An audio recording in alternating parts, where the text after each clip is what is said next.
Ya ahora sí, ya les vuelvo a compartir, perdón. Mm, mm, mm, mm. Listo, ya ahora sí. Bueno, entonces vamos a empezar hablando de la noción de la sociedad. Entonces, el artículo 98 del Código de Comercio define el contrato de sociedad. Sin embargo, se desarrolla como una discusión doctrinal súper interesante respecto de si o sea, del contrato de sociedad en realidad es un contrato o no. Y finalmente de esta discusión se concluye o se llega a decir que en realidad no es un contrato, sino un acto jurídico complejo por diferentes argumentos que se presentan y por ciertas como excepciones que tiene pues esta figura. Por ejemplo, se habla de que pues, el contrato de sociedad surge del acuerdo, por decirlo así, de los socios para crear la sociedad. Entonces, la sociedad no es parte del contrato de sociedad, sino que se crea a partir de este acuerdo y de este contrato, pero la sociedad es la acreedora. Entonces, esta es una de las excepciones para decir que en realidad no es un contrato convencional, porque si la sociedad no es parte del contrato y aún así esta es la acreedora, esto ya lo convierte en un acto pues jurídico complejo y no responde como a lo que sería un contrato normal. También otro argumento que se da es que el contrato de sociedad se puede modificar sin el consentimiento de la minoría. Ya más adelante en este curso pues abordarán el tema de mayorías especiales y demás, pero se van a dar cuenta que respecto como de las asambleas o reuniones extraordinarias que se hacen, juntas directivas y demás, si por ejemplo se llega al 70% de un acuerdo para cambiar un estatuto o demás, este mismo se podrá cambiar y el otro 30% de personas que rechazaron pues este cambio no se tendrá en cuenta por el tema de las mayorías especiales. Entonces, en este caso, el contrato podrá ser modificado sin el consentimiento de todas las partes y esto pues supone una excepción a la definición del contrato. Y también se dice que el contrato siempre será bipartita, es decir, se requiere pues la participación de dos partes, pero por ejemplo en la SAS, la Sociedad por Acciones Simplificadas, estas se pueden constituir con solo una persona o un socio. Entonces, esto también es una excepción, lo cual, y por estas características, uno podría argumentar que en realidad no es un contrato. Bueno, ahora bien, la sociedad es una persona jurídica que también goza como de atributos de la personalidad, así como pues una persona natural. Esta tiene atributos de capacidad, nombre, domicilio, patrimonio y nacionalidad. Respecto de la capacidad, pues esta tiene pues de goce y ejercicio de derechos y obligaciones. Y también la capacidad, una de las cosas más importantes, es que la capacidad está circunscrita al desarrollo del objeto social de la sociedad. Esto quiere decir que yo no me puedo como extralimitar de las funciones que el objeto del objeto social de la sociedad.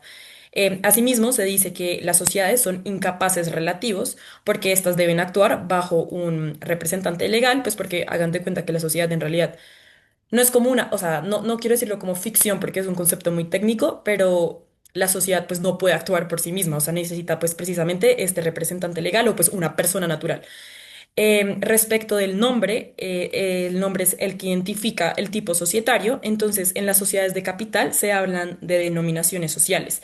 Esto quiere decir que son nombres, por ejemplo, no sé, Acereros SAS o Gavilanes SA, cosas así. Mientras que en las sociedades de personas se da con razón social y la razón social usualmente son los apellidos de los socios, entonces Londoño y Quintero y asociados.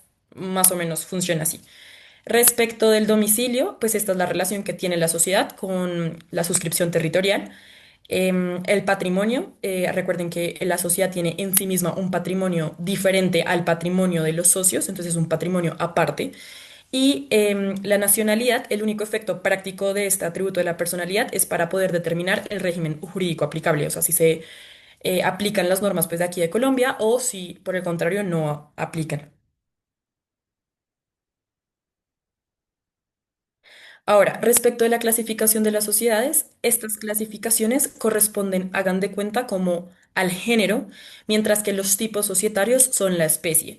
Entonces, comprender esta clasificación es muy importante para poder encuadrar los tipos societarios en estas clasificaciones y así es mucho más sencillo en vez como ustedes se van a dar cuenta que cada tipo societario, es decir, SAS, comandita simple, anónima, colectiva, cada una tiene como características muy específicas respecto de cada una. pero muchas de esas características se repiten entre ellas y una manera buena como de poder memorizarlas o por así, ay, sí, gracias, más despacio, gracias por decirme, Coraima. Bueno, entonces, lo que les estaba diciendo es que esta es una clasificación de género, más no de especie. La clasificación de especie se entiende más como la de los tipos societarios. ¿Y a qué hago referencia con esto? Y es que los tipos societarios, ustedes se tuvieron que haber dado cuenta en el taller, dependiendo del tipo societario, cambian las reglas. Y de cierto modo resulta un poco complejo memorizarse como las reglas de cada tipo societario una por una. Entonces, una manera muy buena como de recopilar estas características es hacer una clasificación un poco más amplia, que son precisamente estas clasificaciones. Y se van a poder dar cuenta que en ciertos temas las características o las reglas se repiten de una sociedad a otra. ¿A qué me refiero con esto? Por ejemplo, hablamos de sociedades de personas y sociedades de capitales. Se van a dar cuenta que las sociedades de personas tienen como un conjunto de reglas y las de capitales otras. Entonces, o sea, si uno inmediatamente clasifica y entiende que la sociedad anónima es una sociedad de capitales y la sociedad colectiva es una sociedad de personas y la de responsabilidad limitada es más o menos un modelo híbrido, uno ya ahí se puede ir como ubicando en qué características corresponderán a una y a otra. Entonces es una manera un poco más sencilla de, como, por decirlo así, pensar y darle sentido a las reglas. Entonces, la primera clasificación es respecto de las sociedades civiles y mercantiles. Para los efectos de esta clase no hablamos de sociedades civiles, solamente aplican sociedades mercantiles, pero la única diferencia práctica que hay es que la Superintendencia de Sociedades solo ejerce vigilancia y control frente a las sociedades comerciales. O sea, las civiles, por decirlo así, se excluyen. Después está la clasificación de sociedades de personas y de capitales, y esta es la clasificación, a mi parecer, más importante. Entonces, respecto de la sociedad de personas, aquí hablamos de que lo más importante en estas sociedades es la calidad de los socios, el intuito personae. Es decir, yo hago una sociedad porque me interesa la cualidad de cada uno de los socios más allá del aporte que ellos me harán en dinero o no. Mientras que en las sociedades de capitales es completamente lo contrario. La calidad de la persona en realidad no me interesa, sino que lo importante es el aporte que esta persona me va a dar. Entonces, para estas sociedades lo más importante es, por decirlo así, la plata, mientras que en las sociedades de personas, pues son las personas. Entonces, esta distinción es muy importante respecto de diferentes efectos que son precisamente estos: la formación, la división de capitales, la responsabilidad, la administración, la fiscalización individual y la disolución. Entonces, en clase uno abunda más respecto de algunos que otros, pero en la lectura se abundan todos los temas. Igual voy a pasar rápido por estos y solamente me voy a detener en los más importantes.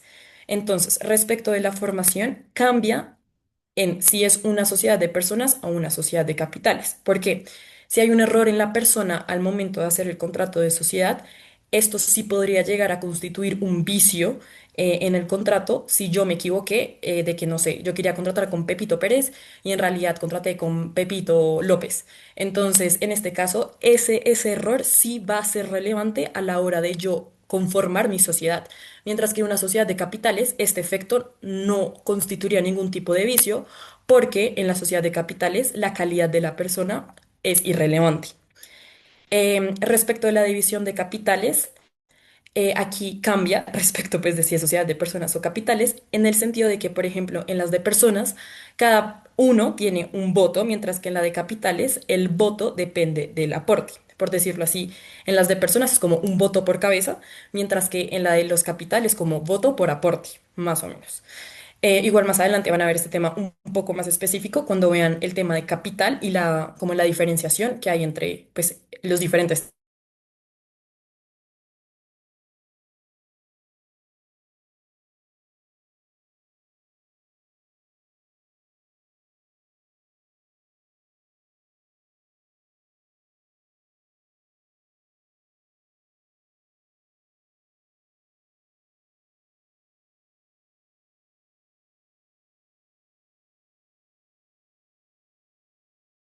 ¿Soy yo o no le escuchamos? De ella. Ay, oigan, perdón. Efectivamente era mi internet. Ya voy. Sorry, listo. Entonces, sigue, Juli. Listo. Y respecto de la responsabilidad en las sociedades de personas, la responsabilidad es ilimitada y solidaria, y en las sociedades de capitales es limitada y solidaria. ¿Cuál es la diferencia de esto? Que en la sociedad de capital los socios solo responden hasta el límite de sus aportes, mientras que en las sociedades de personas estos responden también con su patrimonio propio. Un ejemplo práctico de esto es, no sé, digamos, yo como socio aporto 10 millones de pesos, estamos en una sociedad de capital, paréntesis. Entonces estamos en una sociedad de capitales, en una sociedad anónima, por ejemplo, y yo como socio aporto 10 millones de pesos, pero esta sociedad adquiere una deuda de 100 millones de pesos con el banco X. Entonces, después, si llega a pasar algo, la sociedad no puede pagar o demás, por diferentes causas o lo que sea, el banco X solo podrá perseguirme a mí, o por decirlo así, cobrarme a mí hasta los 10 millones de pesos de mi aporte. El excedente ya no pueden perseguir mi patrimonio personal, porque precisamente ese es el beneficio que me da la responsabilidad en las sociedades de capitales. Ahora bien, si yo estuviera en una sociedad de personas bajo el mismo ejemplo, el banco X sí podría perseguir mi patrimonio personal. Entonces, esta es la diferencia clave. Es por eso que las sociedades de personas ya casi no se utilizan hoy en día, y es porque pues, los niveles de responsabilidad son muy altos y uno adquiere un riesgo súper importante y grande. Y esto ya, o sea, entendiendo esto de la responsabilidad, se puede desprender los otros tres efectos de la administración: la fiscalización individual y la disolución. Respecto de la administración, precisamente como hay un riesgo mayor y como la calidad de las personas es lo más importante, usualmente la administración está en cabeza de los socios, mientras que en las sociedades de capitales es como por junta directiva, representante legal y demás, y bueno, etcétera. Pero más adelante verán eso. Y respecto de la fiscalización individual, esta figura, hagan de cuenta, es como, no sé cómo explicarlo, como un derecho que tienen los socios para revisar las operaciones, los estados financieros, contratos y demás cosas que haga la sociedad. Pero, ¿qué pasa? En las sociedades de capitales, este derecho está limitado, mientras que en las sociedades de personas es ilimitado. ¿Y por qué se da esto? Precisamente como en las sociedades de personas se mantiene un riesgo súper alto en la responsabilidad, es muy importante que los socios siempre estén revisando como constantemente y tengan un acceso permanente a la información de las operaciones de la sociedad. Mientras que en las sociedades de capitales, este derecho de la fiscalización se restringe en el tiempo. Entonces, usualmente solo se puede ejercer durante 15 días hábiles anteriores a la reunión de la Asamblea General, y cosas así. O sea, son como en eventos puntuales, y por eso es y por eso se dice que es limitado. Y pues las causales de disolución, un ejemplo es que, por ejemplo, un ejemplo es que en la sociedad de personas, la muerte de uno de los socios podría constituir una causal para que se disuelva la sociedad, mientras que en una sociedad de capitales, pues esto no importa, precisamente porque lo más importante, pues, es el dinero y no la calidad de la persona. No sé si tengan alguna pregunta hasta ahí. Ok, tomar eso como un no. Bueno, después nos vamos a las sociedades regulares, y de hecho el criterio diferenciador es pues la escritura pública y un documento privado y la inscripción en el registro mercantil. ¿Qué quiere decir esto? Que una sociedad regular es aquella que cumple con todas las formalidades que requiera el tipo societario. Entonces, si el tipo societario requiere escritura pública y este lo cumple, pues será una sociedad regular. Si requiere inscripción en el registro mercantil, entonces será una sociedad regular. Mientras que las de hecho o sea, no cumplen con esta formalidad y no hay una escritura pública. Es decir, que no hay una personalidad jurídica. Pero, ¿qué pasa con este tipo de sociedades? Digamos, si yo hago un negocio, por decirlo así, yo celebro un contrato en nombre de una sociedad de hecho, este mismo sí va a ser válido, solo que aquí la responsabilidad toma, por decirlo así, el régimen de una sociedad de personas. Y es que yo sí podría responder con mi propio patrimonio, porque como precisamente era una sociedad de hecho, pues en realidad no hay una personalidad jurídica, no hay un patrimonio diferente al mío, entonces se entiende como si yo estuviera celebrando ese negocio como a título propio. Entonces, esa es la diferencia importante, que en las de hecho no hay una personalidad jurídica, entonces por ende sí hay una responsabilidad personal que uno asume. Em, Dale, lo puedes pasar a la siguiente diapositiva. Listo, después estamos hablando de sociedades por acciones, por cuotas o partes de interés. Esta clasificación responde más como a la manera en la que se divide o se expresa la participación de los socios en las distintas sociedades. Por ejemplo, en las sociedades de capitales se maneja la mayoría de veces acciones, mientras que en las de personas se manejan partes de interés y en los modelos híbridos se manejan cuotas. Yo cuando les digo modelos híbridos, estoy hablando de tipos societarios que en realidad no encuadran a una clasificación como específica, tanto de si es de personas o de capitales. El ejemplo perfecto para esto es el de responsabilidad limitada, porque ciertas características corresponden a sociedades de personas, mientras que otras corresponden a sociedades de capitales. Por eso les digo que es súper importante como aprender estas diferenciaciones para uno tener como mucha claridad respecto de qué temas actúa como una sociedad de personas y en qué otros actúa como una sociedad de capitales. Entonces, por ejemplo, en estas mismas de responsabilidad limitada, la participación se expresa en cuotas, porque las cuotas son como esta de, por decirlo así, modelo que se maneja en los modelos híbridos. Pero bueno, entonces volvamos. La acción se maneja en las sociedades de capitales y pues estos son títulos valores que representan partes iguales del capital de una sociedad y estas son libremente negociables. Mientras que las cuotas son derechos de participación en el capital social que no son libremente negociables, es decir, yo tengo que cumplir como con ciertos requisitos, cumplir ciertas formalidades para yo poder dar mi cuota social a otra persona o a otro socio. Y las partes de interés, como les había dicho, aplican más para sociedades estrictamente de personas y las partes de interés tienen regulaciones súper estrictas respecto de cómo darlas a otra persona, o sea, casi que no se puede. Entonces, la mayoría de veces se necesita aprobación completa por parte de los demás socios para poder transmitir la parte de interés. Y esto hace mucho sentido precisamente porque como estamos hablando de una sociedad de persona y mi calidad es importante, yo no le puedo dar a cualquier persona mi participación en la sociedad, porque yo estoy aportando algo importante y si yo quiero como liberarme, por decirlo así, de la parte de interés, también la otra persona que va a ocupar mi lugar deberá cumplir con ciertas características. Entonces es como la diferenciación. Y respecto de las sociedades nacionales y extranjeras, como les había dicho en el atributo de la personalidad de la nacionalidad, la importancia es poder determinar el régimen jurídico aplicable. Entonces, aquí se dice que cuando las sociedades extranjeras quieren realizar actividades aquí, como en la nación, en Colombia, deben abrir sucursales. Y estos son establecimientos, por decirlo así, es un establecimiento de comercio que hagan de cuenta es una extensión de la personería jurídica extranjera. Y este es el requisito que estas sociedades deben cumplir para poder operar aquí en Colombia. Y finalmente estaban las sociedades de capital privado y público, pero aquí el criterio diferenciador es el origen del aporte. Tanto si el aporte, pues, es, o sea, quien hace el aporte es el Estado o un privado. Y la importancia nuevamente es el régimen normativo aplicable. Listo, Lau. Listo, entonces deme un segundo. Voy a cambiar el dispositivo que está compartiendo pantalla porque necesito un computador. Deme un segundo. Y comenzamos con el siguiente tema. Mm, Listo.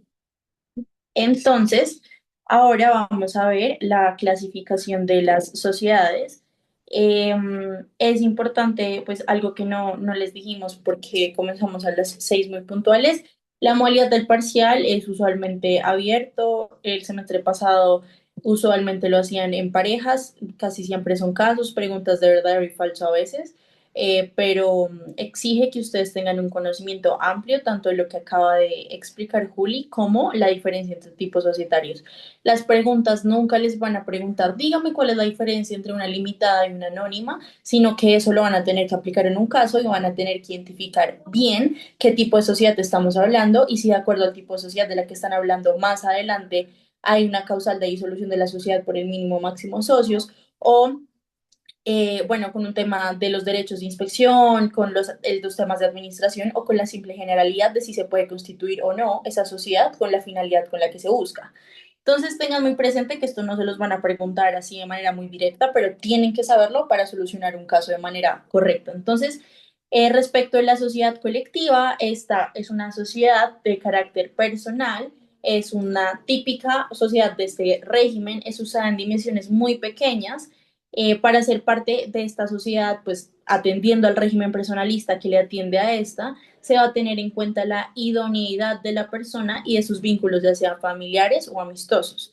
Esto quiere decir que a mí no me importa tanto mi socio por el dinero que me pueda aportar, lo que sí va a pasar en otras sociedades como lo son la SA o la SAS, sino que en este caso usualmente es por la cantidad de contactos que me pueda aportar o en la mayoría de casos es por el conocimiento que este socio me pueda aportar.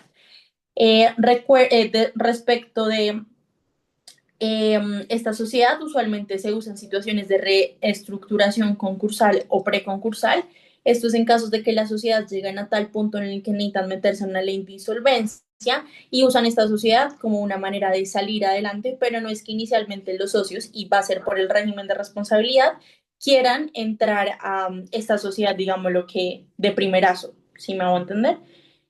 Ahora bien, la capacidad y el número de socios tiene que tener mínimo dos socios respecto a la regla general del artículo 98. Los incapaces no pueden ser socios de las sociedades colectivas en el 103 y esto tiene una razón muy loable y es que el régimen de responsabilidad de esta sociedad básicamente es extenderse al patrimonio de los socios en dado caso de que sea insuficiente el patrimonio de la sociedad y por tanto se busca proteger el consentimiento de los incapaces. Al fin y al cabo, si el incapaz da consentimiento para entrar en una sociedad colectiva, también se está, digamos, lo que comprometiendo el patrimonio para futuras responsabilidades. La razón social y la denominación, los nombres de los socios van a tener que quedar vinculados de manera personal en la denominación, esto por el artículo 303. ¿Esto qué quiere decir? Que la razón social se formará con el nombre completo o el apellido de alguno de los socios, entonces será, no sé, Quintero y asociados, Quintero y hermanos, Quintero Ramírez e hijos. Entonces, básicamente el nombre de las personas que ha asociado, lo cual también tiene razones de publicidad. Designación de los administradores, entonces todos los socios tienen una vocación directa para ejercer la administración y representación legal de la sociedad. ¿Y por qué esto pasa en este tipo de sociedades y no pasa en otro tipo de sociedades? Porque como les dijimos, en la sociedad colectiva, la persona es muy importante. Y usualmente las personas que se unen en una sociedad colectiva es porque tienen digámoslo que un conocimiento común. Entonces, la gente que está en la sociedad colectiva, que es socia de una sociedad colectiva, es lo suficientemente capaz para poder administrar la sociedad, cosa que no pasa en una SA y cosa que no pasa en una SAS, que usualmente la gente que es socia no pone plata, pero puede ser lo más bruto del mundo y no sabe cómo dirigir un negocio de ese talante, entonces por eso hay unos administradores especiales, que ya vamos a explicar eso. ¿Qué requisitos se debe cumplir para que yo pueda delegar la administración? Entonces, se debe contar con el consentimiento de los demás socios para delegar en extraños las funciones de administración o vigilancia de la sociedad. La gestión social es conjunta y directa, es decir, es conjunta por los socios y en manera directa por los socios. Es decir, lo normal no es que tú contrates a un administrador aparte para que te administre una sociedad colectiva. La gestión social esta se puede delegar en un tercero o en un consocio. ¿Qué significa consocio? Es decir, que no seamos todos, sino que solamente lo va a hacer. Estamos asociados en la colectiva Juliana, Nicolás y yo. Entonces vamos a delegar la administración en Nicolás. Entonces, ese es un consocio que él solito va a ejercer la administración cuando inicialmente nos correspondía a los tres. Entonces, en este caso, pues debe ser expresa, o sea, debe ser por disposición expresa de los estatutos de la sociedad. Quien quiera como tercero ser administrador debe contar con la autorización expresa de los demás socios. En caso de que se delegue, los delegantes quedarán inhibidos para la gestión de los negocios sociales. Listo. Ahora respecto de la responsabilidad de los socios. Entonces, la responsabilidad es solidaria, subsidiaria e ilimitada. Digámoslo, y cuando yo veía la materia, lo cual se me hace algo pensable, se discutía mucho cuál es la diferencia, o sea, por qué solidaridad y subsidiariedad de manera conjunta, si cuando uno teóricamente mira la solidaridad, pues no hay tanta subsidiariedad dentro de la solidaridad. ¿A qué hago referencia? Cuando ustedes en obligaciones les enseñaron solidaridad, básicamente les decían que ustedes pueden cobrarle una obligación, ya sea en parte o el todo, a uno de los deudores solidarios. Eso de subsidiario no tiene mucho, pero pues en nuestra legislación se considera solidaria, subsidiaria e ilimitada.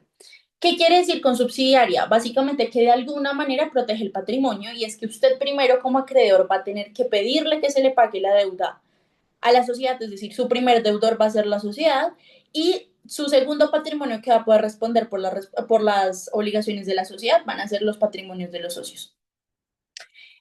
Los socios comprometen la totalidad de su patrimonio personal como prenda general de los acreedores de la compañía y en caso de liquidación, si los activos sociales son insuficientes para pagar el pasivo externo, los liquidadores deben recaudar el faltante de los socios. Hay una diferencia entre pasivo externo y pasivo interno, pues básicamente el pasivo externo es el que yo tengo con acreedores de afuera y el pasivo interno es el que yo tengo internamente con socios. Cuando uno hace un proceso de liquidación, siempre se va a priorizar el pasivo externo, es decir, yo primero lo voy a tener que pagar a los terceros y luego miro si internamente los socios se pueden llevar un pedazo de la plata que quede respecto de, pues no sé, de las partes que les pertenezcan. Pero siempre este tema de que se toque el patrimonio de los socios va a ser respecto a los pasivos externos. El derecho de inspección, aun delegada a la administración, los socios tienen el derecho de inspeccionar en cualquier momento. Esto tiene que ver con el tema de los libros contables y demás. Ahora, la sociedad en comandita simple se considera una forma asociativa mixta, ya que tiene dos categorías de sujetos en regímenes diferentes. Entonces, vamos a tener unos socios que son gestores y unos socios que son comanditarios. Respecto a la capacidad y número de socios, el mínimo va a ser uno o más socios en los gestores, de acuerdo al 323, y los gestores, los incapaces, no pueden ser socios gestores en sociedades en comandita, esto respecto del artículo 103. Es importante tener en cuenta que lo que no se prevea de manera expresa para este tipo de sociedad tendrá como régimen supletivo la sociedad por responsabilidad limitada, o sea, la LTA. Aquello que no se ha previsto para los socios gestores deberá mirarse a las reglas de la sociedad colectiva. Por eso es que si ustedes se dan cuenta es el mismo artículo de los incapaces los socios gestores, porque es una regla supletiva en dado caso de que no sea regulado en la comandita simple. Los comanditarios debe haber como mínimo un comanditario y un comanditario puede ser cualquiera. Los incapaces tendrán que actuar a través de sus representantes y ahí vuelve y juega de la razón por la cual sí puede o no puede ser un incapaz socio. Y es que un comanditario, van a verlo, pues tiene unas particularidades, unas responsabilidades diferentes a los gestores. El capital social, entonces los gestores tienen partes de interés, como en la sociedad colectiva, y los comanditarios tienen cuotas sociales, como en las sociedades limitadas. La designación de los administradores inicialmente de nuevo está a cargo de los gestores, pero puede ejercerla o delegarla. Yo como lo pienso y como lo entiendo en esta sociedad, así suene feo, los gestores es la gente inteligente, la gente que sabe manejar el negocio y sabe sacar adelante digamos, lo que es la sociedad, y los comanditarios usualmente son los que tienen dinero. Responsabilidades de los socios, entonces los gestores son solidaria y limitada y los comanditarios será limitada a sus respectivos aportes. El derecho de inspección, el gestor por ser administrador no necesita derecho de inspección, pues porque al fin y al cabo él en su día a día, tú cuando administras un negocio en tu día a día vas a tener acceso a los libros contables, vas a tener acceso a los números, vas a tener acceso a cómo se están llevando los negocios. En cambio, los comanditarios, al ser no tan cercanos a cómo se maneja el negocio, tendrán esta facultad de inspeccionar en cualquier tiempo por sí o por intermedio de representantes los libros y documentos de la sociedad. Listo, ahora llegamos a la sociedad en comandita por acciones. Es muy similar a la anterior sociedad. Es una forma asociativa mixta. Los gestores son como mínimo uno o más socios gestores de acuerdo al 323. Los incapaces no pueden ser gestores. Son mínimo 5 comanditarios y no existe límite máximo. Cualquiera puede ser accionista, los incapaces tienen que actuar a través de representante.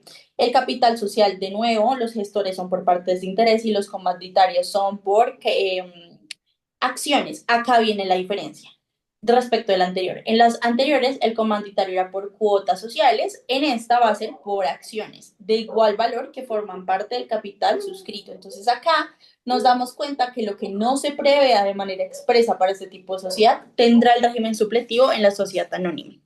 Aquello que no sea previsto para los socios gestores deberá de nuevo mirarse las reglas de la colectiva.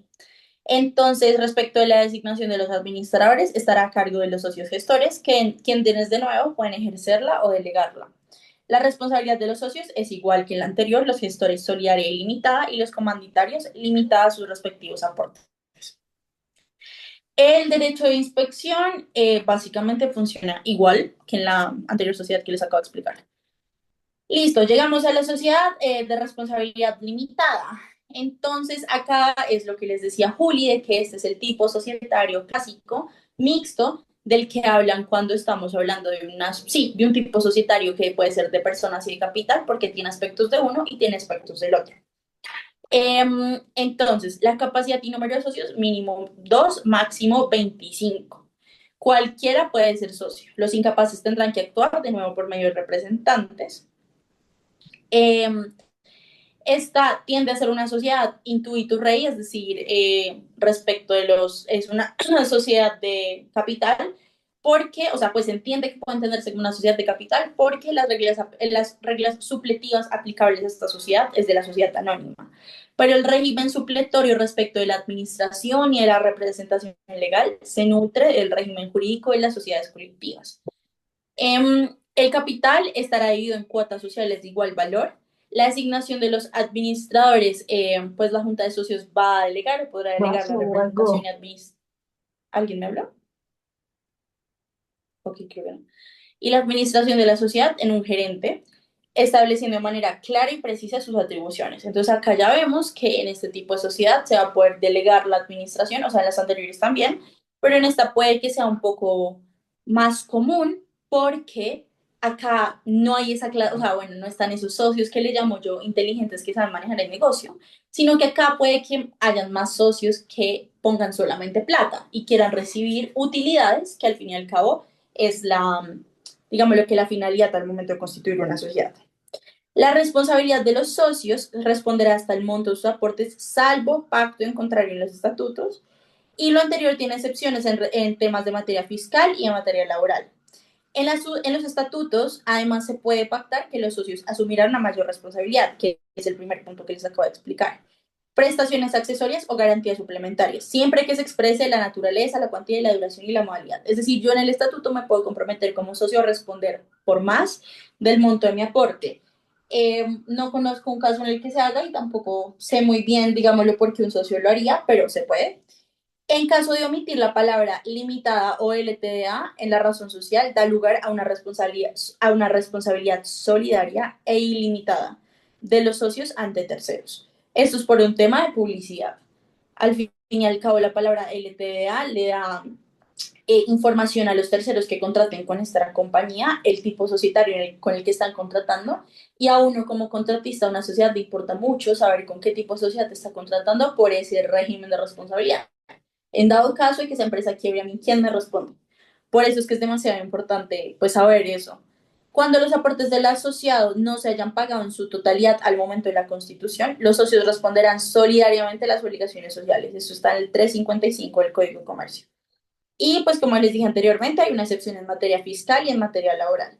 Respecto del derecho de inspección, los socios tendrán derecho a examinar en cualquier tiempo por sí mismos o por algún intermediario, por una persona que ellos o pues sí, deleguen la representación, la contabilidad de la sociedad, los libros de registro de socios y las actas, bueno, en general todos los documentos de la compañía.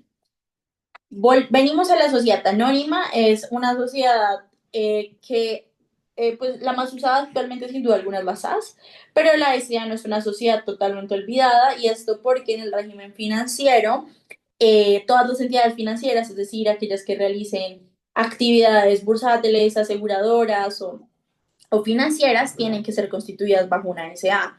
Por eso diría yo que no se han olvidado tanto, porque los otros tipos societarios, la verdad, quedan muy pocos. Ahora solamente se usa mucho las SAS. Es un prototipo de sociedad de capital, se utiliza para hacer realidad proyectos a gran escala.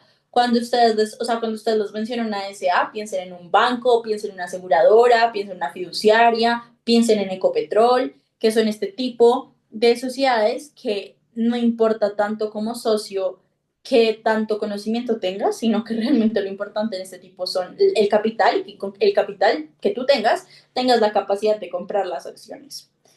Bueno, la capacidad y número de socios, el mínimo van a ser 5 accionistas y no existe límite máximo. Cualquiera puede ser accionista, los incapaces pueden actuar a través de representante.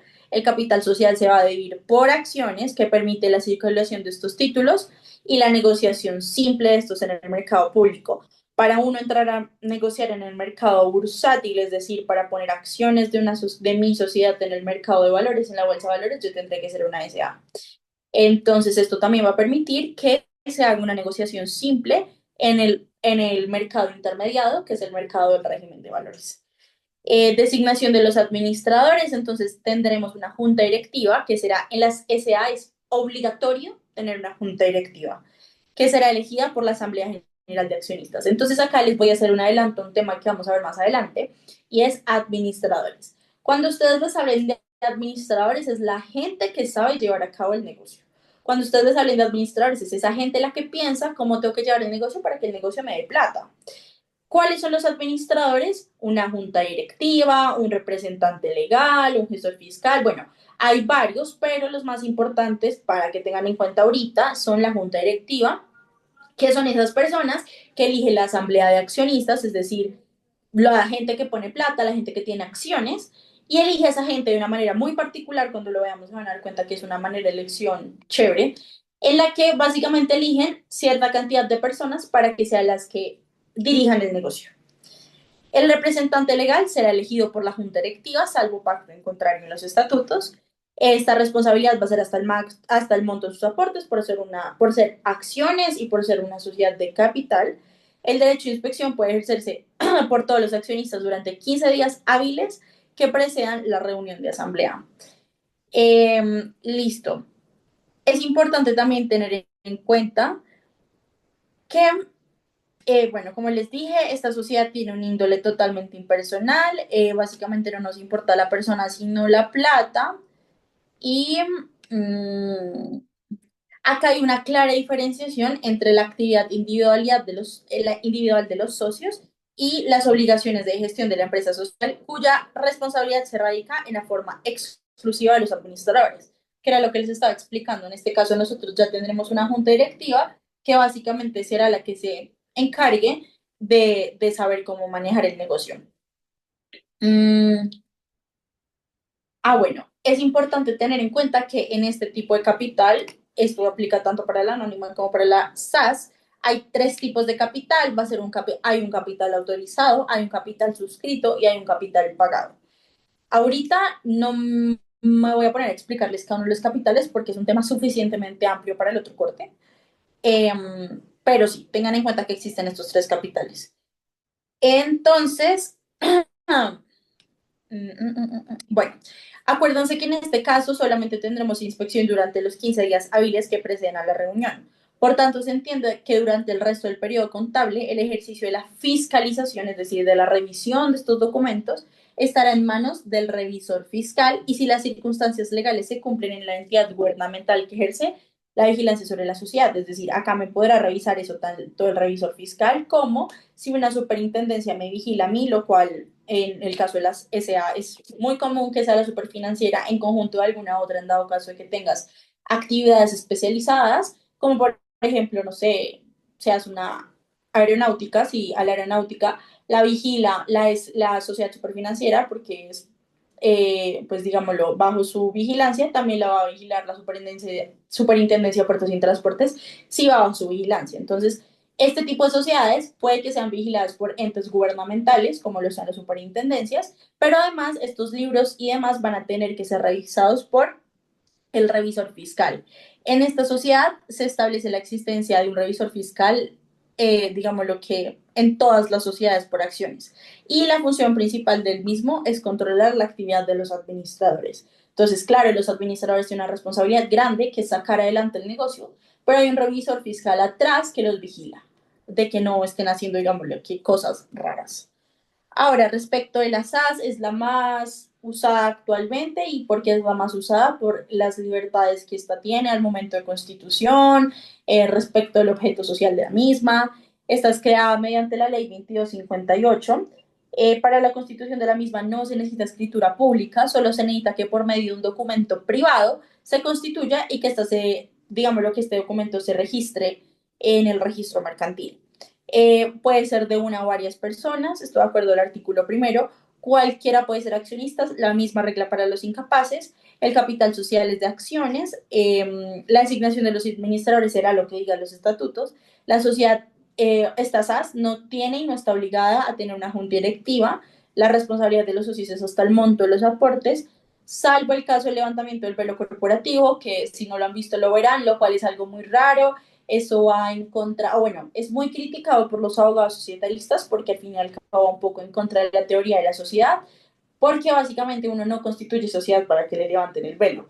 La sociedad está constituida para que haya una separación entre el patrimonio y la responsabilidad de lo que es la sociedad y lo que son los socios. Y por eso es que al fin y al cabo hay personalidades jurídicas diferentes y bueno, tenemos todo este régimen de sociedad, pero igual hay casos en los que se levanta el velo corporativo y también son casos que si uno los analiza son loables y tienen sus respaldos, digámoslo que constitucionales y teóricos para hacerlo. Respecto al derecho de inspección, son 5 días hábiles anteriores a la reunión donde se vaya a aprobar el balance de fin de ejercicio. Y respecto a las operaciones de transformación, fusión y decisión, que más adelante las vamos a ver. Listo. Entonces, control societario. Como consejo, esto lo tienen que tener ultra claro. El control societario es un tema de argumentación, es un tema de que para algunos puede que haya control, para otros puede que no lo haya. Hay situaciones que sí o sí hay control, pero todo es tema argumentativo. En los casos, mi consejo es básense muchísimo en la ley y básense mucho en los criterios que les puedo explicar.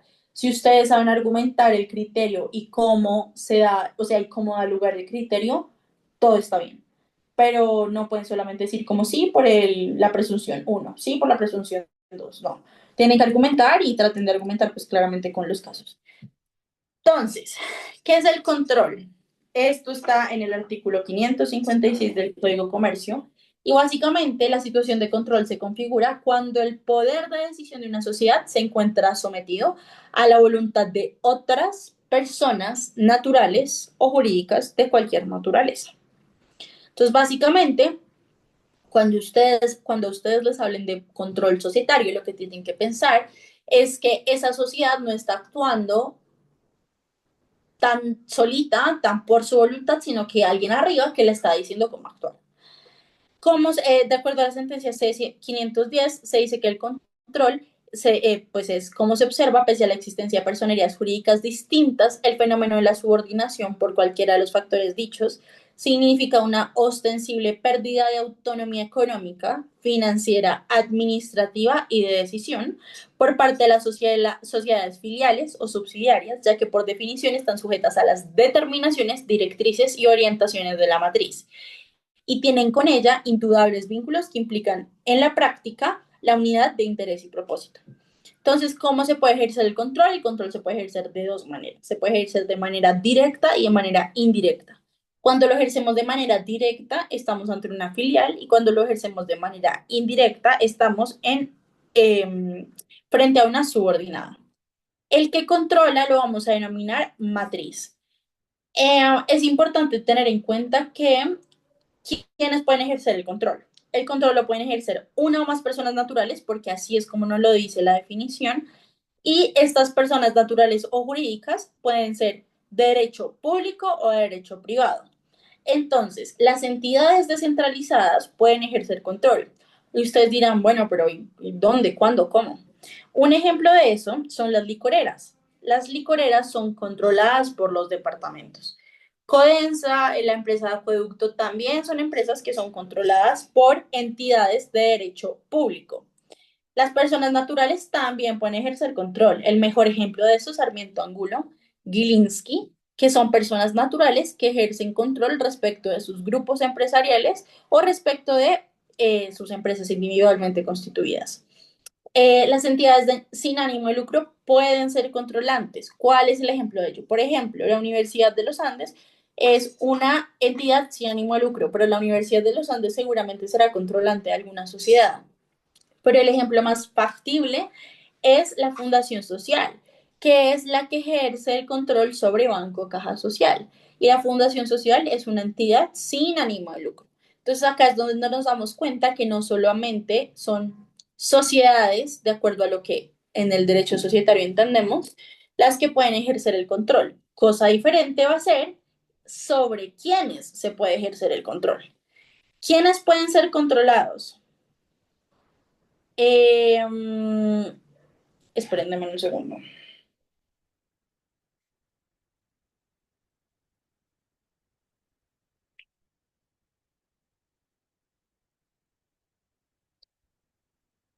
Perdón, es que tengo otra monitoría de una misma materias, pero pues ese no puede entrar. Entonces, ¿quiénes pueden ser controlados? Como veníamos diciendo, solamente pueden ser subordinadas personas jurídicas de carácter societario. Según, o sea, si uno lee la norma y si uno lee el sentido de esto, es lógico pensar que solamente el control puede ser ejercido sobre personas de carácter societario.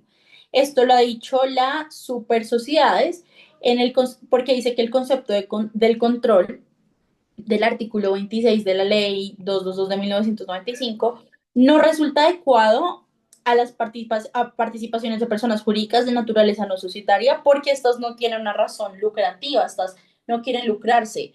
El control, al fin y al cabo, busca también lucrarse. Tú pones una filial o pones una subsidiaria porque de alguna manera quieres que tu negocio se desarrolle de X o Y manera, lo que puede pasar en los grupos empresariales, que tu negocio te salga mucho más barato, puedas producir cerveza mucho más barato, entonces creas un grupo empresarial, ni el hijo de madre, donde creas empresas para todo y que todo te salga más barato a ti para producir tu producto final. Pero eso para qué es? Para que tu producto final salga más económico y para qué quieres que salga más económico, pues para hacer más plata, para que haya más utilidades para ti.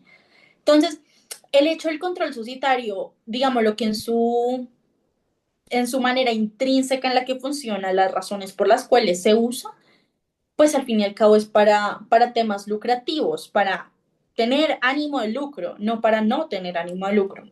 Asimismo, la superintendencia apoyó la argumentación que les acabo de decir, diciendo que por otra parte, por los objetivos de las matrices y controlantes, lo que les estaba diciendo, no se compagina en maneras, o sea, o en campos diferentes que no sean que se despliegue un régimen económico lucrativo. O sea, yo no me voy a poner a crear empresas porque sí, yo creo empresas y seguramente conformo un grupo empresarial, no necesariamente siempre que haya control del grupo empresarial, pero en la mayoría de los casos sí lo hay, para yo poder ejercer mi actividad económica de cierta manera y que me genere cierto lucro. Es posible que una sociedad tenga varias matrices cuando la ley dice otra u otras personas admite que haya varios controlantes. Acá venimos a hablar del control conjunto, que es básicamente el ejercido por pluralidad de personas, pero todas tienen una voluntad común. Por tanto, entre varios cumplen, o sea, puede que entre varios cumplan con los requisitos de subordinar el poder de decisión a una sola voluntad. Esto les digo que tengan mucho cuidado en los parciales. Puede que a primera vista ustedes no vean un control, pero puede que si se ponen a analizar la posible existencia de un control conjunto, les dé que sí hay control. ¿Cuál es el clásico ejemplo de control conjunto? La familia. Uno supone que la familia, los hermanos, los papás, los hijos, usualmente van a querer lo mismo. Al fin y al cabo, si yo constituyo una sociedad con mi familia, yo voy a querer lo mismo. Nosotros vamos a estar hablando en la casa sobre lo que queremos de la sociedad. Seguramente mi papá, mi mamá, yo y mi hermana nos pongamos de acuerdo en qué queramos en la sociedad. Y por tanto, el poder de decisión que tiene mi hermana, que tengo yo, que tenga mi papá y que tenga mi mamá sumados, puede generar un control en la sociedad. Porque al fin y al cabo los cuatro presuntamente podemos o queremos poder ir hacia el mismo norte, tomar las mismas decisiones.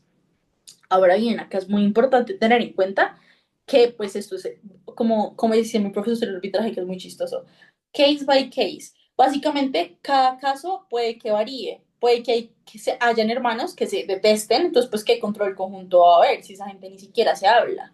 O sea, son hermanos o sea, por papel, pero de ahí en adelante nada.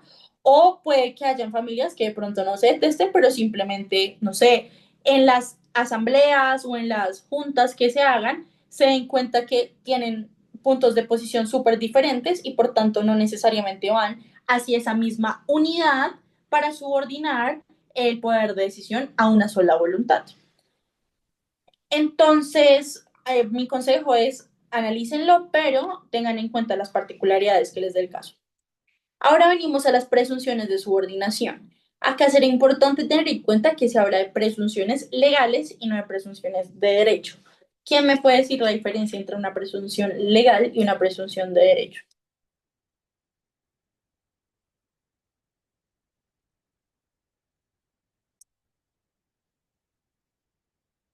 Nadie.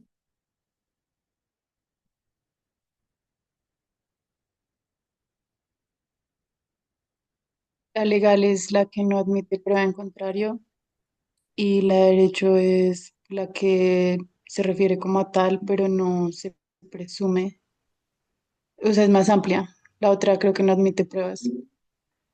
Es al contrario. La presunción, pero muchas gracias, total. La presunción legal es la que, no, o sea, la que yo puedo desvirtuar. Entonces, si yo pruebo que no hay control societario, o sea, es decir, estas presunciones yo las puedo contraprobar. Y como las contrapruebo, pues estoy probando que hay control societario. Si hay una presunción de derecho, esa no se puede desvirtuar. En cambio, las presunciones legales sí se pueden desvirtuar. Entonces, el primer supuesto es cuando más del 50% del capital pertenezca a la matriz directamente o por intermedio o con el concurso de sus subordinadas o de las subordinadas de esta. Para tal efecto, no se computará las acciones con dividendo preferencial y sin derecho a voto. Más adelante van a ver cuáles son los tipos de acciones y qué es una acción con dividendo preferencial y sin derecho a voto, pero digamos lo que solamente con el nombre pueden ver por qué no se va a contar. Básicamente, si yo estoy mirando que hay un poder de decisión que una o varias personas están imponiendo sobre una sociedad, yo voy a tener que votar. Si yo no voto en las decisiones, yo cómo voy a someter a mi voluntad las decisiones de la sociedad. Necesariamente yo voy a tener que votar. Y si yo tengo una acción con dividendo preferencial, pero sin derecho a voto, es decir, yo no voto, yo no tomo decisiones, pues ¿qué tipo de control podré yo ejercer? Pues ninguno, porque no estoy tomando decisiones. Al fin y al cabo, acuérdense que el control tiene que ver con que básicamente yo soy el que tomo las decisiones y yo soy el que decido qué se hace y qué no se hace dentro de la sociedad. Entonces, ¿por qué hablamos del más del 50%? Porque solo con el 50% no se pueden tomar las decisiones sometidas a mi voluntad. Ahí hay un error, o sea, como en el escrito de la diapositiva, ahorita lo corrijo. Pero lo importante acá es que también tiene que evaluarlo caso a caso. Porque, por ejemplo, si yo tengo una sociedad donde yo tengo el 50, pero el otro 50 está esparcido entre 1000 accionistas, pues de pronto uno podría pensar que ese 50 puede llegar a tomar ciertas decisiones. Pero, digamos lo que en inicio y lo que sí quiero que se queden, o sea, un debate que en mi clase, cuando la vi, se hizo, pero el punto y lo importante que se lleven, y por favor no se equivoquen en esto, es que la norma expresamente dice cuando más del 50%, es decir, tiene que ser más del 50%. Si les da 50,00000, no lo van a poder argumentar por esta presunción. Tiene que ser 50,1, 51, 50, bueno, mi recomendación sería, no mentira, si los decimales en este caso cuentan. El tema es, no puede ser 50,00, tiene que ser más del 50%. Bueno, en Estados Unidos con el 50% se puede tener control. No es frecuente que quien aporte más no tome las decisiones en la compañía. Es decir, básicamente, la persona que más plata va a poner en la compañía no va a ser sí, una persona que después no vaya a tomar las decisiones de nada. Al fin y al cabo, si ponen plata es porque les interesa el negocio y a pesar de que hayan, por ejemplo, en las sociedades anónimas, otros administradores que sean los que tomen las decisiones estratégicas en guiar el negocio, pues igual manera el que pone dinero toma muchas decisiones muy importantes. Por tanto, pues este presupuesto es muy sencillo. Bueno, ahora vamos al segundo presupuesto, es que cuando la matriz y las subordinadas tengan conjunto o separadamente el derecho a emitir los votos constitutivos de las mayorías mínimas decisorias de la Junta de Socios o de la Asamblea, o tengan el número de votos necesarios para elegir la mayoría de los miembros de Junta Directiva si las hubiere. Entonces, en las sociedades hay unas mayorías, hay mayoría simple para ciertas decisiones, hay otras mayorías que son un poquito más altas para otro tipo de decisiones un poco más complejas en las sociedades, que más adelante vamos a ver. Pero este supuesto no se refiere al quórum entendido como el número de acciones, cuotas o partes de interés requeridas para el liberal, deliberar, es decir, para yo poder iniciar la reunión, sino para tomar la decisión, para tener una mayoría decisoria. Entonces, esta va a ser la posibilidad de tener los votos necesarios para que yo pueda elegir a la mayoría de los miembros de la junta directiva o tomar decisiones importantes en la asamblea de accionistas.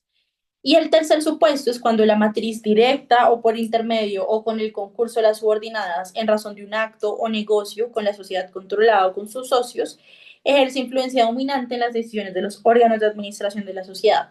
Entonces, básicamente es que cuando por razón de un contrato, de un acto, de un negocio jurídico, pues o sea, la voluntad de la sociedad esté sometida a la voluntad de alguien más. El contrato que más se usa para ejemplificarlo es el contrato de franquicia. En este caso, pues cuando uno es franquiciante y franquiciado, cuando uno entra a una franquicia, uno básicamente, a uno le van a dar el know-how, le van a dar el goodwill, le van a dar, digamos, lo que el poder de usar algunos derechos de propiedad intelectual, como es el derecho marcario. Básicamente tú vas a replicar de manera exacta el negocio pues del cual te están franquiciando, que es el ejemplo, por ejemplo, de McDonald's. No sé si algunas chicas conocen Le Visage, que es un lugar donde depilan cejas que ahorita está en varios centros comerciales de la ciudad y del país. Todo este tema son negocios que son franquicias y lo que hacen es simplemente, pues por medio del contrato, le dan todos los temas que les acabo de mencionar, pero lo más importante es que tú para tomar decisiones respecto de la manera en que se lleva a cabo el negocio, tú tienes que sí o sí pedir autorización. Es decir, yo en realidad no puedo, por ejemplo, en McDonald's, eh, deme un segundo. Yo no puedo, por ejemplo, en McDonald's cambiar el sabor de la salsa en la Big Mac sin yo antes preguntarle a mi franquiciante si lo puedo o no hacer. Básicamente, yo no puedo ingresar un nuevo producto si a mí no me lo autorizan. Yo no puedo cambiar el modelo de negocio si a mí no me lo autorizan. Entonces, claramente que yo como sociedad no estoy tomando decisiones de absolutamente nada. Yo simplemente replico lo que el de arriba me dice. Entonces, el contrato de franquicia es un contrato el cual es un gran ejemplo para esta última causal. Y respecto a otro tipo de acuerdo que puede generar este tipo de control, puede ser el acuerdo de accionistas, que es un acuerdo de voto conjunto. Para resumírselos y para ponérselos en temas y palabras muy simples, un acuerdo de accionistas es cuando, por ejemplo, porque puede haber variaciones en este acuerdo de accionistas, no sé, yo tengo una sociedad, no una SAS, ¿sí? Y esas SAS, no sé, somos socios 5 personas y 3 de ellas o sea, firmamos un acuerdo accionista en el cual nos comprometemos a que en todos los casos en los que se vaya a discutir un tema de escisión, transformación, unión, compra, venta, bueno, algunas transacciones societarias, antes nosotros tres, o sea, antes de que entremos a esa reunión, nosotros tres nos vamos a reunir, nos vamos a poner de acuerdo en cómo vamos a votar y de acuerdo a eso tenemos que entrar a votar de la manera en que acordamos porque hay una o sea, porque hay un acuerdo de por medio que nos vincula y que nos obliga a pues cumplirlo, porque pues si no se va a cumplir, ¿para qué contrato, no? Entonces, eso claramente genera que al momento de yo entrar, pues ya haya una decisión predeterminada y la voluntad de la sociedad esté sometida a otras voluntades que no van a ser, digamos, lo que el todo, pues individualmente, o sea, constituidas o conceptuadas, sino que ya van a estar predispuestas anteriormente.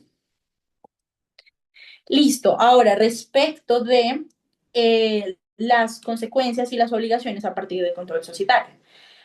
Tiene que haber una inscripción en el registro mercantil, debe haber una obligación de certificar la situación de subordinación, control o vinculación del grupo al grupo empresarial, debe haber una consolidación de estados financieros. Y digamos lo que este tema de la consolidación de los estados financieros tiene un trasfondo importante respecto a aquellos que quieran contratar conmigo para que ellos realmente sepan cuáles son mis estados financieros, pero que yo al ser subordinada o matriz de alguna manera también estoy respaldada un poco económicamente. Más bien, que hay una sociedad grande que está participando accionariamente de mi sociedad. Entonces, en esos casos, era el ejemplo que nos ponía Juan Pablo, por lo menos en mi clase, donde nos decía que Nequi y Bancolombia, supongamos que son tal cual una matriz y una subordinada, una filial, y en ese caso Nequi quiere pedir un préstamo en un banco. Claramente el banco, al ver los clientes que maneja Nequi o de pronto el capital que tiene Nequi por el tipo de clientes que maneja, pues no es muy alto, porque pues en Nequi no se manejan cuentas de millones y millones y millones de pesos. Usualmente son cuentas de bajo monto. En cambio, en Colombia sí puede tener clientes demasiado grandes. Entonces, yo al tener esta consolidación de estados financieros puedo hacer que ciertas sociedades o que de alguna manera yo como subordinada o como filial me vea beneficiada para ciertos aspectos. Entonces, volviendo al ejemplo del banco, el banco va a ver que hay unos estados financieros consolidados, que pues yo tengo una matriz que es Bancolombia, que mi organización es seria, que yo, pues sí me entienden, que hay uno de mis accionistas mayoritarios es un banco tan respetado como Bancolombia, de pronto sí me dan el préstamo. Cosa diferente a si no fuera así, fueran solamente personas naturales por doquier. Eh, Igual, o sea, tengan en cuenta que la partición patrimonial y, digamos, lo que la responsabilidad sigue, o sea, hay un velo y que separa la responsabilidad de uno del otro, pero es temas como de confianza que genera al momento de contratar. Prohibición de la imbricación, entonces, básicamente es que yo no voy a poder, digamos, lo que tener participaciones en mis matrices si yo soy subordinada, porque básicamente eso va a generar un rollo contable grande. O sea, si 100 pesos entran en la matriz y esa matriz tiene una participación accionaria en mí, o sea, en mis cuentas de esa plata, de esos 100 pesos que entra a mí, va a haber una porción que va a tener que volverse a la matriz, porque pues ella tiene una participación accionaria. Básicamente, eso genera que en mis estados financieros y en los temas contables haya un enredo terrible, porque es la misma plata, solamente que se está viendo reflejada en dos estados como si fuera plata diferente, y al final puede generar inconvenientes al momento en el desarrollo de, digamos, lo que es la sociedad. Hay una restricción al pago de dividendo en acciones, hay una acumulación procesal o coordinación en casos de insolvencia y hay una extensión de responsabilidad en determinados casos. Y creo que hasta ahí vieron, porque me contaron que no vieron levantamiento del vuelo, entonces prácticamente sería hasta ahí lo que les evaluarían. No sé si tienen alguna pregunta, algo.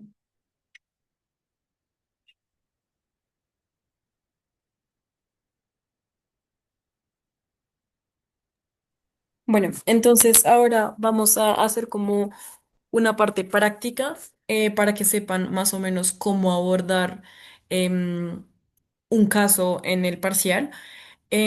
Lo que yo, o sea, lo que les voy a explicar era un método que yo usaba y también la mayoría de mi semestre, y era usar Excel para temas de control. ¿Y por qué se usa Excel? Porque si se, o sea, se van a dar cuenta que usualmente los enunciados del parcial hablan en número de acciones y no en porcentajes de participación. Y en tener en cuenta que para poder determinar el control se tiene que sí o sí calcular el porcentaje de participación. O sea, ustedes por ojo, si ven que una persona tiene más número de acciones que otra, ahí ya estarían haciendo todo el análisis mal. Y eso era un error que mucha gente pues cometía y eso hacía que todo el parcial estuviera mal. Entonces les voy a mostrar, voy a compartir pantalla. Esperen un segundo. Ya, ¿me pueden decir si están viendo?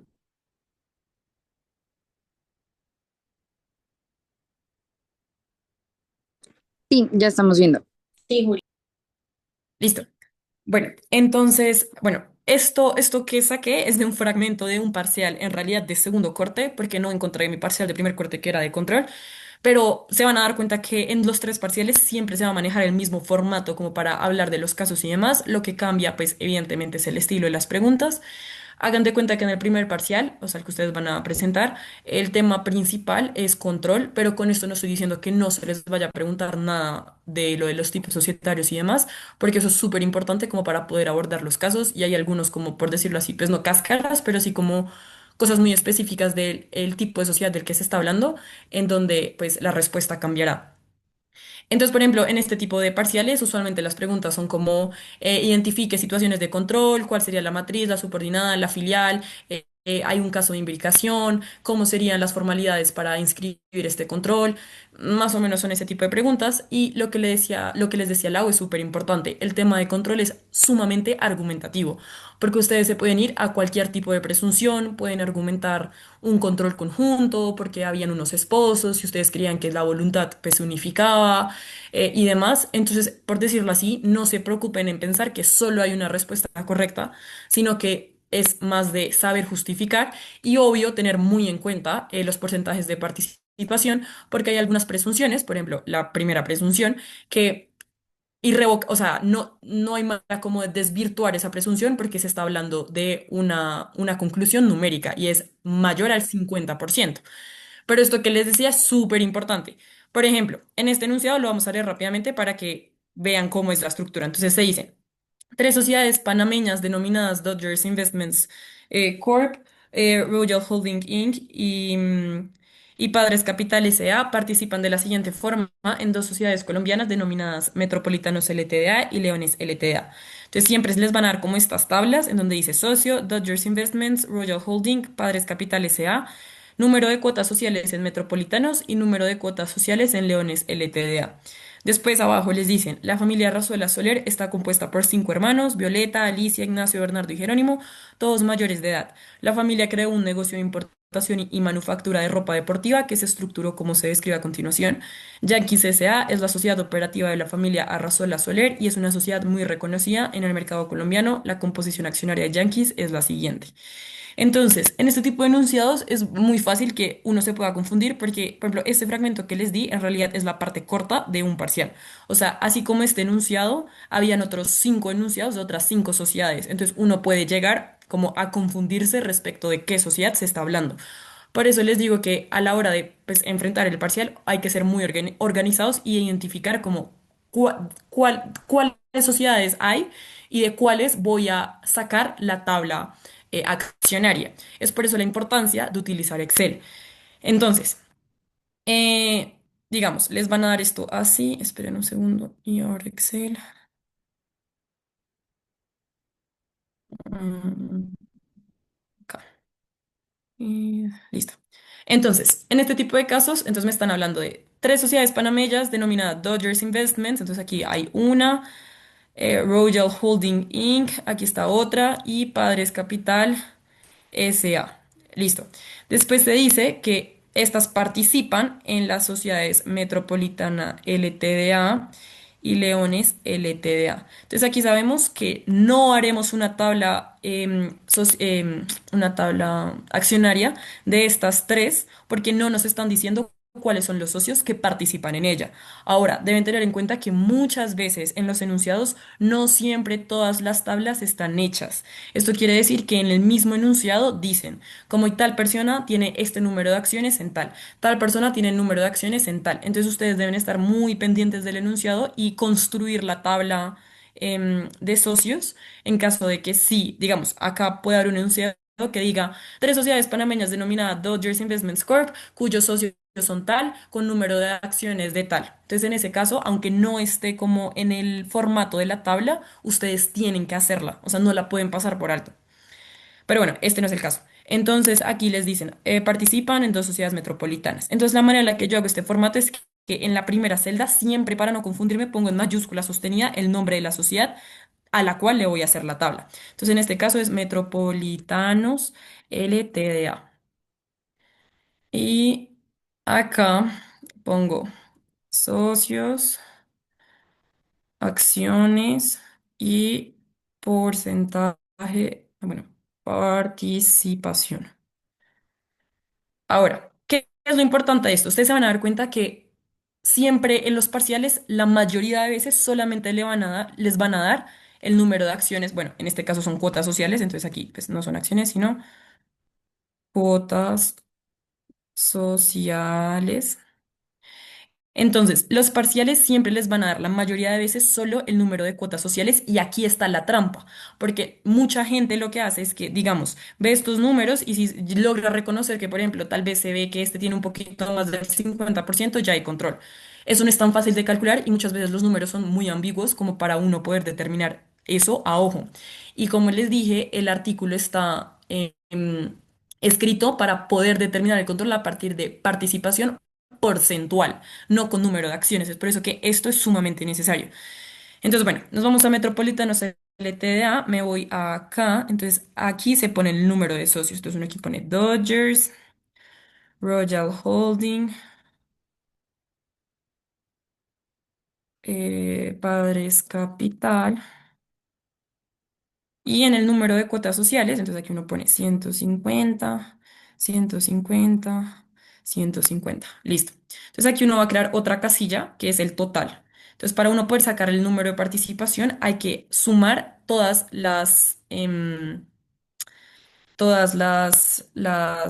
el número de acciones de todos los socios. Entonces ponemos suma. eh, ahí está.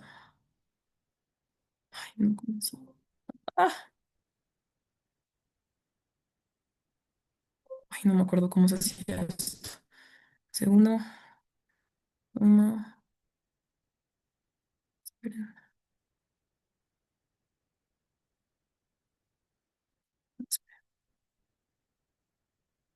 Ay, ya. Ay, Dios mío. Listo, entonces, la manera de hacer la fórmula es poner igual suma, ponen la primera celda C5, dos puntos y la última, o lo arrastran, como lo hice. Vamos a volver a hacerlo como para que todos vean. Entonces ponen igual, suma, abren paréntesis, el número uno, dos puntos y lo arrastran.